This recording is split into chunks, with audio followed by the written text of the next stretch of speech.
Praise the lord. ఈ రోజు దేవుని ఆరాధించే దినం. మనందరం కూడా దేవుని ఆరాధించడానికి, ఆత్మతో సత్యంతో దేవుని ఆరాధించడానికి మన యొక్క మందిరాలకి దేవుడు మనని ఏ సంఘానికైతే నడిపించాడో అక్కడికి మనం వెళ్తాం కదండీ. అయితే దేవుణ్ణి ఈ రోజు ఎందుకు ఆరాధించాలి అనే ఒక విషయం మనం చూద్దాము. కీర్తనలు 69వ చరణం 30వ వచనం. కీర్తనలతో నేను దేవుని నామమును స్తుతించెదను, కృతజ్ఞతాస్తుతులతో నేను ఆయనను గణపరిచెదను.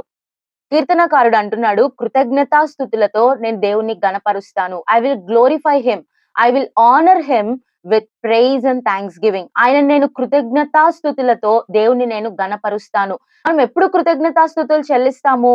మనకై మనం చేసుకోలేని సహాయాన్ని, మనకై మనం పొందని విడుదలను ఇతరులు మనల్ని విడిపించినప్పుడు మనం కృతజ్ఞతాస్తుతులు చెల్లిస్తాం. యేసుప్రభు వారు మనల్ని ఆ కలువరి సిలువలో ఆయన రక్తం కార్చి ప్రాణం పెట్టి మూడో దినాన తిరిగి లేచి మనము దేనికైతే అర్హులమో దానికి అర్హులు కాకుండా చేస్తూ వచ్చాడు. అందుని బట్టి మనం ఈ రోజు ఆయన ఆరాధిస్తాం, కృతజ్ఞతాస్తుతులు ఆయనకి చెల్లిస్తాము.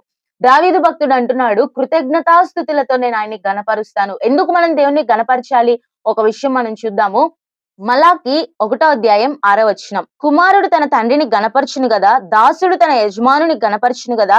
నా నామమును నిర్లక్ష్యపెట్టి యాజకులారా, నేను తండ్రినైతే నాకు రావాల్సిన ఘనత ఏమాయెను?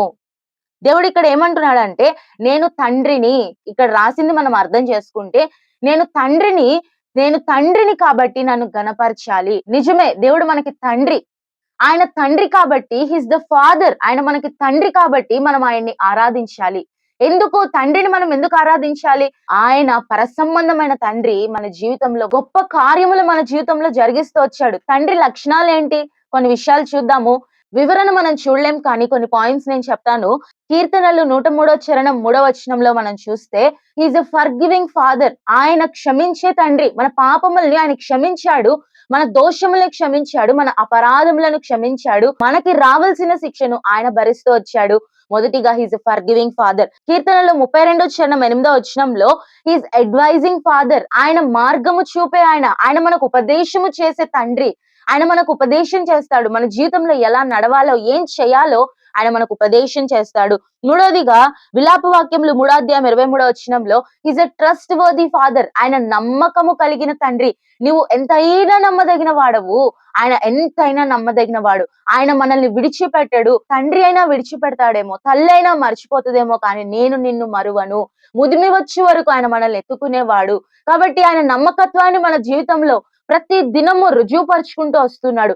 మనము నమ్మదగని వారమైనా కూడా ఆయన నమ్మదగిన వాడుగా మన జీవితంలో ఆయన ప్రతి కార్యాన్ని జరిగిస్తూ ఉన్నాడు. కాబట్టి ఈ రోజు దేవుని మనం ఆరాధించాలి. దేవుని నమ్మకత్వాన్ని బట్టి, ఆయన నమ్మకమైన తండ్రి కాబట్టి ఈ రోజు మనం దేవుని ఆరాధించాలి. నాలుగోదిగా యెషయా గ్రంథం 41వ అధ్యాయం 13వ వచనంలో హీఈస్ ఎ హెల్పింగ్ ఫాదర్. ఆయన సహాయం చేసే తండ్రి. ఆయన మన జీవితంలో ఎవ్వరూ కూడా మనకు సహాయం చేయనప్పుడు, మనము నిస్సహాయతలో ఉన్నప్పుడు ఆయన మనకి సహాయం చేస్తాడు. మనల్ని అందరూ విడిచిపెట్టినా కూడా ఆయన మనల్ని విడిచిపెట్టకుండా మనకి సహాయం చేస్తాడు. మనము ఏ ఆపదలో అయితే ఉన్నామో ఆ ఆపదల నుంచి బయటికి తీసుకొస్తాడు. మన కన్నీటిని చూచాడు. ఈ వారమంతా ఎన్నో శ్రమల్లో, ఎన్నో పరిస్థితుల్లో, ఎన్నో ఇరుకుల్లో, ఎన్నో ఇబ్బందుల్లో మన జీవితం ఉందేమో, వాటన్నిటి నుంచి ఆయన తప్పించాడు. మరణము వరకు ఆయన మనకి సహాయం చేస్తాడు. మరణము వరకు ఆయన మనకి తోడుంటాడు. కాబట్టి మనం దేవుని ఈ రోజు ఆరాధించాలి. He's a helping father. ఐదోదిగా హీస్ ఎ ఎండ్యూరింగ్ ఫాదర్. కీర్తనలు 68వ చరణం 19వ వచనంలో మనం చూస్తే, ఆయన మన భారములను సహించాడు. మనము చేసిన అపరాధములను భరిస్తూ వచ్చాడు. ఆయన మన దోషములను తుడిచివేస్తూ వచ్చాడు. మనకి రావాల్సిన శిక్షను ఆయన భరిస్తూ వచ్చాడు. అంతేకాదు, ప్రతి దినము మనం చేసే ప్రతి పాపాన్ని ఆయన సహిస్తా ఉన్నాడు. ఆయన మనల్ని సహిస్తూ ఉన్నాడు. ఆయన మనల్ని ప్రేమిస్తున్నాడు. కాబట్టి హీఈస్ ఎ ఎండ్యూరింగ్ ఫాదర్. చివరిగా ఆదికాండంలో అబ్రహాం యొక్క జీవితంలో మనం చూస్తాము, he is a responsible father. Abraham కుమారుడైన ఇస్సాకుని బలర్పించమన్నప్పుడు అబ్రహాము లోబడతాడా లేదా అని చూచాడు. అంతేకాని నిజంగా ఇస్సాకుని బలర్పించాలి అని దేవుని ఇష్టం కాదు. అందుకని దేవుడు ముందుగానే ఇస్సాకుకు బదులుగా గొర్రెపిల్లను అక్కడ ఉంచాడు. దాన్ని బట్టి ఆయన రెస్పాన్సిబుల్ ఫాదర్. రూతు జీవితంలో కూడా అందరూ విడిచిపెట్టినా ఆయన బాధ్యత వహించాడు. ఎస్తేరు జీవితంలో కూడా తల్లిదండ్రులు లేకపోయినా బాధ్యత వహించి రాణి స్థానంలో, ఒక అనాథను రాణి స్థానంలో దేవుడు ఉంచాడంటే ఆయన బాధ్యత కలిగిన తండ్రి. కాబట్టి ఈ 6 విషయాలు మీరు గమనిస్తే, FATHER. ఈ 6 విషయాలు ఫాదర్ అనే ఈ 6 విషయాలతో మనం చెప్పాము. కాబట్టి ఈ 6 విషయాలను బట్టి ఈరోజు మనం దేవుడిని ఆరాధించాలి. మొదటిగా మనం ఏం చూసామంటే కృతజ్ఞతాస్తుతులతో నేను ఆయన్ని గణపరుస్తాను. దేవుని మనం గణపరచాలి. దేవుని మనం ఆరాధించాలి. దేవుని మనం స్తుతించాలి. ఎందుకు గణపరచాలి అంటే ఆయన మన తండ్రి కాబట్టి మనం గణపరచాలి. మలాకి 1:6లో ఆయన మనకు తండ్రి కాబట్టి ఆయన్ని మనం గణపరచాలి. మనం ఆయన కుమారులము, కుమార్తెలుగా ఆయన స్వీకరిస్తూ వచ్చాడు. దత్తపుత్రాత్మ ద్వారా ఆయన మనల్ని కుమారులు, కుమార్తెలుగా స్వీకరించాడు కాబట్టి మనం ఆయన్ని గణపరచాలి. ఎందుకు? ఈయన ఎటువంటి తండ్రి? ఈయనని ఈ రోజు మనం ఆరాధించాలి. ఈయన ఎటువంటి తండ్రి అంటే హీస్ ఎ ఫర్గివింగ్ ఫాదర్. ఆయన క్షమించే తండ్రి. He's advising father. ఉపదేశం ఇచ్చే తండ్రి. మన మార్గములను ఎలా జీవించాలో మనకి బోధించే తండ్రి. Trust worthy father. నమ్మకమైన తండ్రి. ఒకసారి ఆయన మన చేయి పట్టుకుంటే విడిచిపెట్టే ప్రసక్తే లేదు. He's a helping father. ఆయన మనకు సహాయం చేసే తండ్రి. He's enduring father. ఆయన మన భారములను, మన దోషములను సహించే తండ్రి. మనం ప్రతి దినం ఆయన బాధ పెట్టినా కూడా ఆయన మనల్ని సహిస్తా ఉన్నాడు.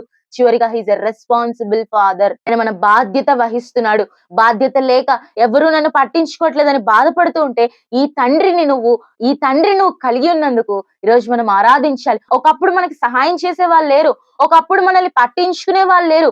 ఒకప్పుడు మనకు ఉపదేశం ఇచ్చే వాళ్ళు లేరు. ఒకప్పుడు పాపంలో పడి చెడి మనము తిరుగుతూ ఉన్నప్పుడు మన పాపములు క్షమించేవారు లేరు. ఇప్పుడైతే ఈ తండ్రి మనకున్నాడు కాబట్టి తండ్రిని మనం గణపరచాలి. ఈ తండ్రిని మనం ఆరాధించాలి.